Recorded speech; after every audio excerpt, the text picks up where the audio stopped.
कविता क्या है? यह सिर्फ शब्दों की श्रृंखला नहीं, यह मनुष्य की आत्मा की सबसे मधुर, सबसे कोमल और सबसे गूढ़ अभिव्यक्ति है। यह कविता, गा रही कविता युगों से मुग्ध हो, स्वयं कविता की ही वाणी है। मानो कविता एक रूपवती देवी बन जाए, जो सदियों से मुग्ध होकर इस सृष्टि का गान कर रही है। फूलों की मुस्कान, चांदनी की सुधा और प्रेम की कल्पना के माधुर्य से। यह काव्य हमें बताता है कि कविता प्रकृति में कैसे रची बसी है। चांदनी में, फूलों में, दूब की हरियाली में, तितलियों की चंचलता में और यहाँ तक कि उषा की लज्जित अरुणिमा में भी। ये पंक्तियां हमें यह एहसास कराती हैं कि कविता कभी खत्म नहीं होती। जैसे फूल की मुस्कान कभी नहीं रुकती, जैसे चांदनी की सुधा कभी कम नहीं होती।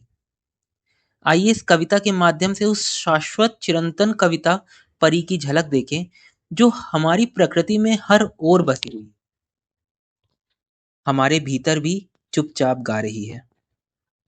गा रही कविता युगों से मुग्ध हो, मधुर गीतों का न पर अवसान है। चांदनी की शेष क्यों होगी सुधा, फूलों की रुकती न जब मुस्कान है। चंद्रिका किस रूप सी की है हंसी, दूब यह किसकी अनंत दुकूल है। किस परी के प्रेम की मधु कल्पना, व्योम में नक्षत्र वन में फूल है। नत नयन कर में कुसुम जयमाल ले, भाल में कौमार की बेंदी दिए। क्षितिज पर आकर खड़ी होती उषा, नित्य किस सौभाग्यशाली के लिए। धान की पी चंद्र धौत हरितिमा, आज है उन्मादिनी कविता परी। दौड़ती तितली बनी वह फूल पर, लौटती भू पर जहाँ दुर्वा हरी। लौटती भू पर जहाँ दुर्वा हरी। लौटती भू पर जहाँ दुर्वा हरी।